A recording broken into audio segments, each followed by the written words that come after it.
Cerro Corá, 1 de marzo de 1870.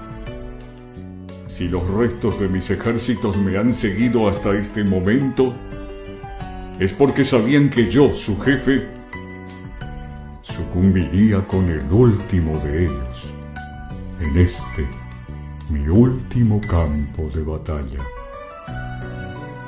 El vencedor no es el que queda con vida en el campo de batalla, sino el que muere por una causa bella.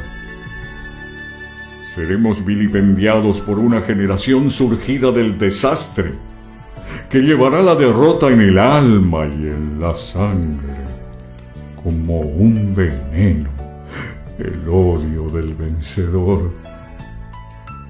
Pero vendrán otras generaciones y nos harán justicia, aclamando la grandeza de nuestra inmolación.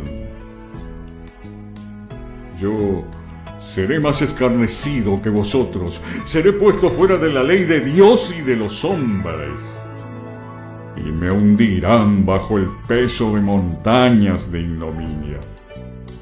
Pero también llegará el día y surgiré de los abismos de la calumnia para ir creciendo a los ojos de la posteridad, para ser lo que necesariamente tendré que ser en las páginas de la historia.